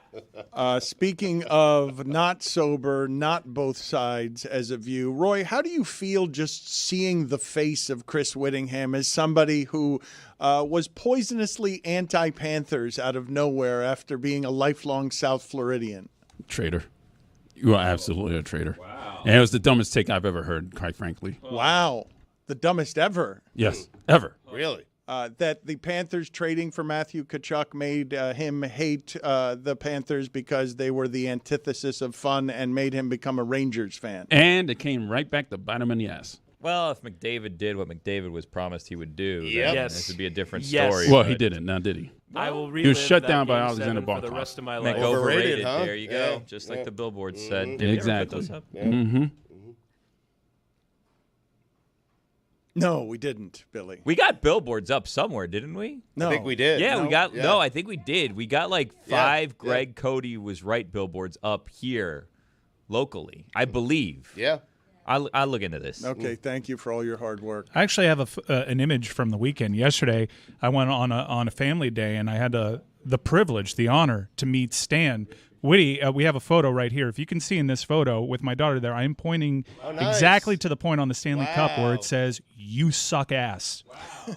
Right there. They engraved it. Really? Juliet's They got like, that yeah. engraved in Yeah, the they got it trophy? engraved right there. It says, "Chris Whittingham sucks ass." I don't understand this Stanley Cup where sometimes They're you wordy. can touch it, sometimes you can't touch it, and then like there's like guards where they wear gloves, but then you can just go up to it with kids and put your fingers on it. Like, explain the Stanley Cup to me. It's all who you know. It's not sacred at all. You can do whatever you. If you can eat cereal out of the Stanley Cup, it is not a trophy to be revered or respected. So this event that I was at yesterday, What? it is the second dumbest take I've It's ever the most heard. famous of trophies. Well, there's like What's the 3 of matter them with also, you? right? There were at this event. This was the actual one, not the fake one. There were 2 people from the Hockey Hall of Fame there with white gloves, making sure that only certain people could touch it. Like there was a representative from the Panthers there. He could do basically whatever he wanted with it because he was a part of the organization that won the Stanley Cup. But if someone else were to try to be as cavalier with the cup, they would be stopped immediately, and they would defer to the member of the organization as to whether or not they can move forward with it. But they are pretty tough with it. Whittingham, what are you guys trying to do with goalless? Well, I think the first thing is it's not my job. It's the job of Russell Howard, a professional comedian, but to present a more comedic view on the game. But I think the biggest thing from an actual soccer standpoint is I think cover a tournament that's the biggest club tournament in the world that's not really covered specifically by anything, because the UEFA Champions League, for me, is the best soccer tournament in the world, and it's mostly covered through the prism of whichever country that media originates from, whether that be England or Spain or France or Italy or Germany. But for me, the Champions League, I think, is a competition that is almost undercovered in a weird way, because it's not covered from a holistic, here's the whole picture of the entire tournament and all the teams in it. So I think from an actual content standpoint, that's what we're trying to do. But obviously, Russell Howard is absolutely brilliant. He's hilarious. And obviously, we're partnered up with Goalless or with Smartless, excuse me. The podcast is Goalless. But Smartless is presenting, one of the funniest content outputs in the world. So I think that's a big part of it. So we're trying to go lighthearted, but we're also trying to cover this tournament properly. So those are the 2 main goals. Good to see you, Whittingham. Thank you for stopping through. Always good to see everybody, despite the fact that everyone appears to hate me. Yeah, I love you, Woody. But that's on you. I'm indifferent. I don't know you that well. They said that you both suck ass and were bitten in the ass. So those are both things that you were accused of during this. Human rough day for centipede my type of ass. situation. We appreciate your time. Lucy has emerged. I don't know where it is that she was, but The game of the weekend. Pearl Jam. It now gives us I was at Pearl Jam. Stugotz, what's the point of saying Pearl Jam there? Like what? Like I love Pearl Jam. Don't lash out at me. But Don't lash out at me. You're saying, what's the point of saying Pearl Jam? Why would she have been at Pearl Jam? Don't lash out at me. She loves Pearl Jam. I knew that. I made the joke right after Mike said what he said. The timing was a little bit off. I apologize. I watched football this weekend. Lucy, you were at the Alabama-Georgia game, and you were as far from the interception at the end as you could be while still remaining on the field. You had the worst view in the entire no. On the field. On the field, you were as far away from the game-changing, game-finishing interception as anyone who was on the field. What was your experience like after seeing Georgia go down 28-0? Well, I was like happy first because I've been kind of anxious about how many people keep telling me that I'm a curse and that I'm bad luck for the home team, and I really want home teams to invite me to their games. But when the game went down 28-0, I started cheering for Georgia. I wanted a competitive game. I, as an Iowa fan, have sat through many games where we have been down 28-0, and it never turns out like that. It was very much like, and we all watched the game, it was a slow burn, and then all of a sudden at once, like, there was never really the vibe around the stadium that, like, oh, this is going to go poorly, things are changing. Everything was great, and then 1 second we all looked around and we're like, what the hell has just happened? Like, it was hard to describe, but genuinely one of the coolest sporting atmospheres I've ever been a part of. It was awesome, and I didn't need to be close to the interception to know it was going to happen. Why is that? How is it that you knew that was going to happen? Everywhere you go, the home team loses. I knew it was going to happen because, like, Carson Beck was 2 completely different quarterbacks in this game. Like, the first half and the second half were completely different, but there was just something about, like, how Alabama's defense did in the first half, like, just the weird vibes of Georgia where, like, if that game had been played in Athens and gone that exact same way, Georgia would have won. But it was in Tuscaloosa. I just had this, like, inkling, like, Carson Beck is going to end this game on a pick, and that's exactly what happened. It was so awesome. I left that game being like, is Georgia better? I don't know. I kind of think so. It was just like, and I was talking to Tony about it this morning. I think the craziest thing is we watched that game. It kicked ass. It was so cool. Those still might not be the 2 best teams in the SEC. Right. Like, it could be Tennessee or Texas that's better. And this, Stugotz, the whole time I thought about you, this proves that the playoff is not going to kill college football. It has never been more alive and it has never been more well. Well, that game was such a special game and such a great game, and I understand what you're saying, but in years past, usually Georgia would have a very difficult time coming back from that loss. Now they're a lock to make the playoffs. That's all I'm saying. It takes a little bit of the sting away from the regular season game. I'm serious. It does. Like, both teams are going to make the playoffs. They deserve to make the playoffs.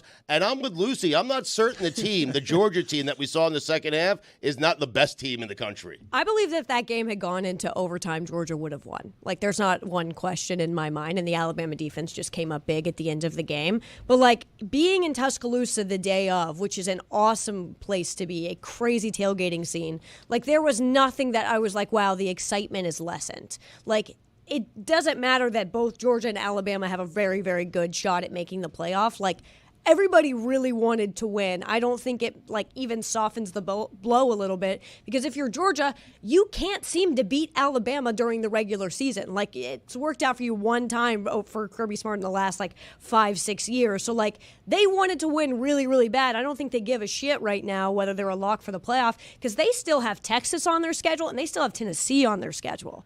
Lucy, I don't believe that your coverage can be, I had an inkling that was going to happen and wasn't surprised at all when it did happen. I'm reporting that I knew it was going to happen. I texted my friends, tweeted out a screenshot. There you I go. said, Carson Beck is going to end this game on an interception. Boom. I didn't tweet it because I cared more about telling my friends about it. We have a great college football group chat.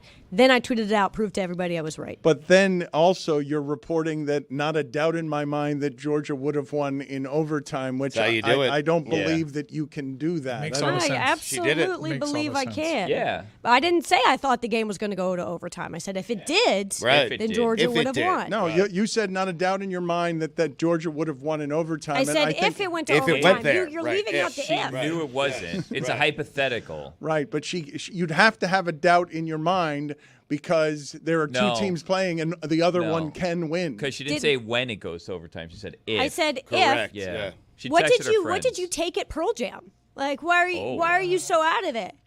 You need to listen. I don't know how you watch that game and are like, yeah, the college football playoff got it wrong. Because in any other college football season, if this were not an expanded college football playoff and just not expanded conferences like we got this year with these mega conferences, that's probably the biggest game of the college football season by a wide margin. And now it's not even the biggest Alabama football game of the next couple of weeks. It's not the biggest Georgia game of the next couple of weeks. The college football slate, week in and week out. I will say this weekend, it's weak. There's a reason why game day is going to Berkeley. But the next 2 weeks, you're right. It's a drug. It's heroin. These matchups, like, count me, I guess, as an outlier opinion. But I think more good games between big-time programs routinely is a good thing. I think if we're at home and we get to see a banger of a game by gigantic programs, I think that's a good thing and that we see more of. I like it. So I don't see where the argument that this whole expansion thing is bad for the sport, because the sport has never been hotter. Obviously, if you're playing in the SEC and you're one of those top 5 teams, any Saturday, any one of those can beat another one. But don't you guys feel like what has pretty clearly happened here over the last couple of years is that Oklahoma has been left behind by Texas, that Texas is somebody that you look at and maybe they lose, maybe they can lose to one of these, Tennessee looks exceptional and obviously anyone can lose to Alabama and Georgia, but don't you think Texas has separated itself as something that belongs in the SEC where Oklahoma is a second-tier team or program in the SEC? Yes, sort of. Oklahoma is pretty bad this year. Their offense is genuinely horrific. But I think the thing that we forget is when Texas and Oklahoma play, there are no rules. It doesn't matter who's good. That game is weird, and Oklahoma will always be able to compete with Texas just because there is something weird in the air at Red River. I don't think that's good analysis either. Everyone agreed here with me. No, you're right about strange game. Dan. You're right about those two teams always play games that are close, but something strange in the air as analysis is not concrete analysis. You've never been to the game. I have, and I'm telling you, there's something strange in the air. Mm-hmm. Like what? A pollutant? I think it's like all the funnel cake fumes from the State Fair. Is your video ready? Can we go to your video from the Alabama-Georgia game? Are you claiming that this is the best atmosphere you have been in this year? Best tailgating atmosphere I've been to this year. Wow. All right, let me see this video. Next question, please. Okay. Tighten up. Tighten up. Let's go. All right. Yeah. Dan, Stu, all the listeners of the show, got one thing to say to you. The Lucy curse is over. It's broken. We're back. Roll Tide or go Dogs? Oh, no! Roll Tide, get out of here! Go! Roll Tide. Roll Tide! Roll Tide. I don't give a piss about nothing but the Tide, baby. Go Dogs! Go Dogs! Are you nervous about playing Georgia today? No! We kick the shit out of the Dogs. What are you talking about? Why would we be scared of the Dogs? Never been scared of a dog. The Chihuahuas? No. Scared of a dog? What? What are you talking about? Ain't nothing about a dog. I don't know what a dog is today. I am a dog. Roll Tide. But I ain't no Georgia dog. Dogs! So this is the punishment board. And this is based off of the bucket of death. If you lose, you got to pay the glizzy straw punishment. That's what I got today. So all my beers have to be drinking out of this today. Does winning ever get old? No. Winning? No. Oh, it never gets old. You always want to win in life, in football games, in basketball games, in gymnastics, in rowing, in track, in life. And how does it feel to have the last 10 years of actually having a quarterback? I mean, I love it. It's nice having to do like a throw. It's really, really nice. God, I've seen what you've done for others, and I want that for me. You see what I'm wearing? Go Dogs. My friend goes here. He's making me wear this. Go Dogs. Go Dogs! Roll Tide, you're wearing a Bama jersey. How much do you miss Nick Saban? Don't miss Nick at all. I love Nick. What? Do not miss Nick at all. I'm proud of Nick, love Nick. I'm glad he's where he's at. He's in retirement. It's an awesome feeling. This trip to T-Town was presented by Powerade. It takes more. Blitz, Bama, blitz! Are you here? No, look, I got my hat on, I got my buttons. What do you mean? She's a liar. Who do you think my favorite team is? JMU. It's not James Madison. I don't know what about me says James Madison University, but all right, well. I ain't gonna lie, like Alabama, Roll Tide, and all that bullshit. But like, I love Alabama. Like, this is fun. It's fun. You can't be Athens. It's not Athens. Be Athens, baby. This is my first Alabama tailgating experience. I think my big takeaway is the fashion is crazy. How do you feel about Alabama tailgate fashion? It's crazy, bro. I mean, they go all out. I mean, this is like everyone prepares for this. This is everything. Yeah, we're the two most underdressed people here right now. How do you feel about Georgia fans barking all the time? It's gross. They sound like poodles. It's weird. Poodles. It's kind of weird. Poodles. They're poodles. Is there anything else you want to say to the show? I feel like until Greg Cody dies, Tuesday should be all him. He should be just Greg Cody for Tuesdays. Greg Cody Tuesdays until he passes away. I'm a big fan. Big fan. I love Dan. Love Stugotz. Big Stugotz guy. Awesome. Great. He is really a fan. He didn't just name Dan and Stugotz because they're both in the name of the show. I love Billy. There we go. Have you ever heard of the Dan Le Batard Show? Do what?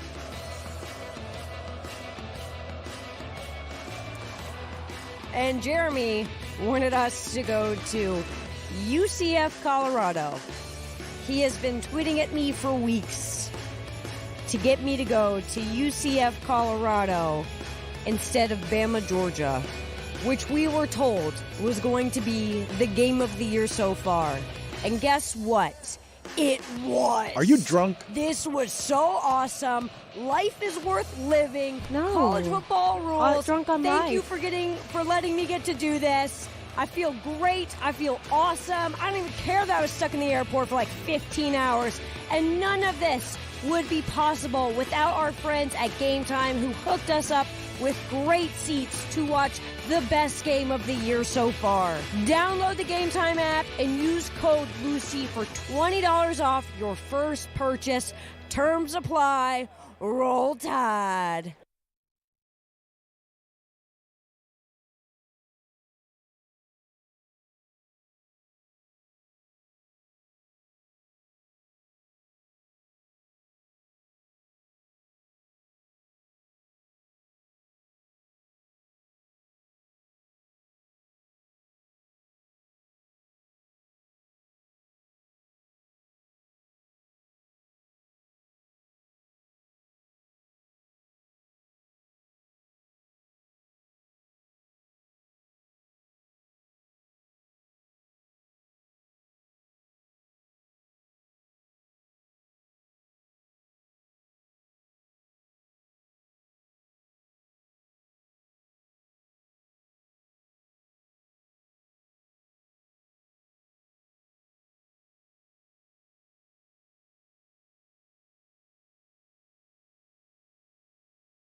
Stugotz, a couple of basketball stories from the weekend that I thought were interesting. This Karl Anthony Towns trade has not gone through yet to the Knicks, correct? The one that Shams was reporting.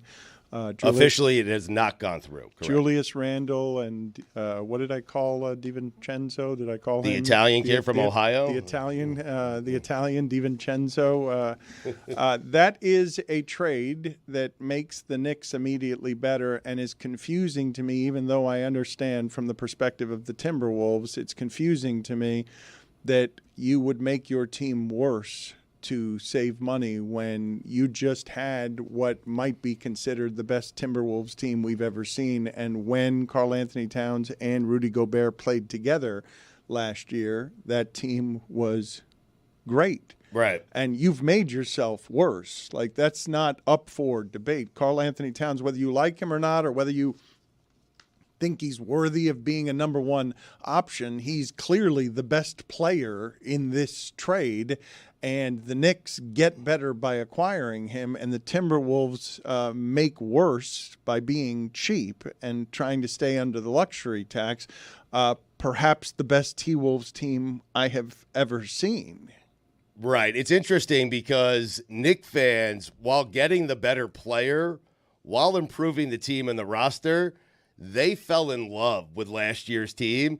And so there are some Knick fans who are upset that Dante DiVincenzo, who's from Delaware, by the way, he's not from Italy, he's not from Ohio, he's just from Delaware.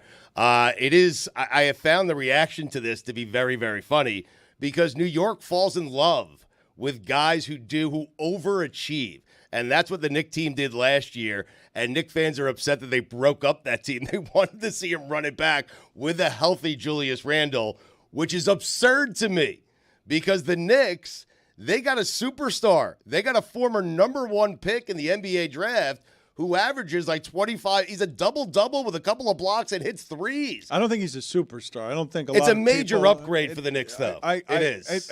I'm splitting hairs with you. I don't know that he's a superstar as a star, but he is the best. He will be now. He's the best player in this trade, and I'm just confused if you're the Timberwolves why you would do that to your fan base that overtly, being cheap when you have finally put together something that is special. The Timberwolves in their entire existence have only had a run with Kevin Garnett teams. Those are the best they've ever had, and it was a long time ago. And so to watch, I was bothered on behalf of Minnesota fans that they would make that trade that way and that they would get so little for him. The contract is onerous.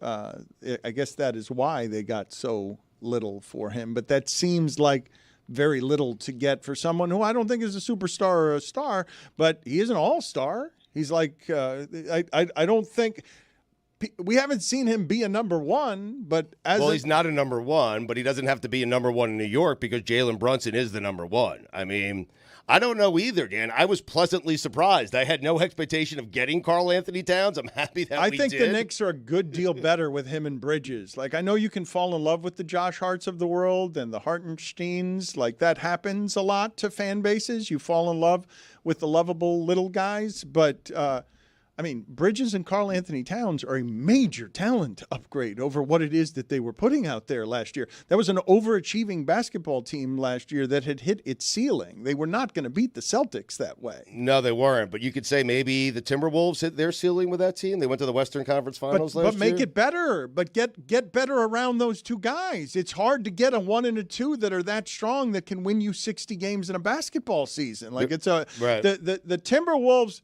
The Timberwolves, weren't they the 1 seed last year? I believe they were, Dan, yeah. And they end up losing because Dallas upsets them, but it was a young team. Like, you've got to give a team like that a little bit of time to mature. Karl Anthony Towns is still a young player. Yes. It's interesting also because Dante DiVincenzo was reportedly upset with a reduced role this year. Because they're going to play Bridges. Well, because they got Bridges, which is so funny because that's what happens to these guys and their ego when they do it in the Mecca, when they do it in New York. DiVincenzo, he gave Knick fans one of the all-time great seasons. He did.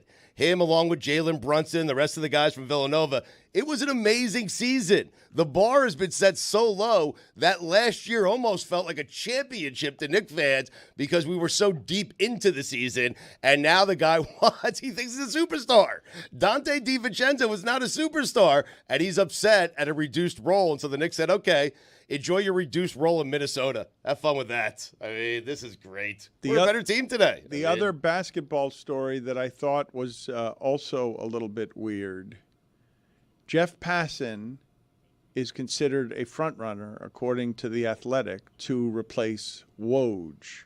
Shams is also considered a favorite. That would make more sense.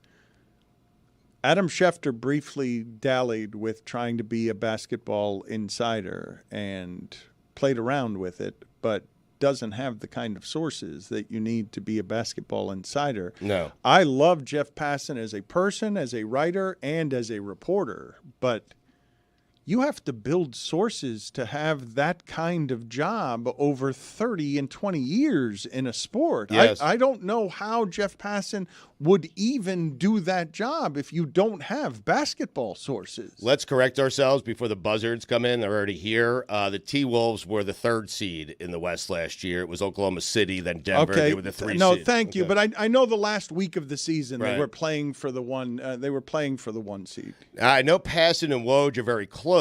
I don't know if Woj always imagined, hey, if I step down, this thing will go to Jeff Passan. I don't know how that works because how is Passan going to gain all those relationships that Woj gained over 4 decades of or 3 decades of doing this? You're saying it's a passing of the torch? I think so, yes. Oh, come on. Again? He can't control that button. We can't allow him to control that button. Passing of the contacts. Oh.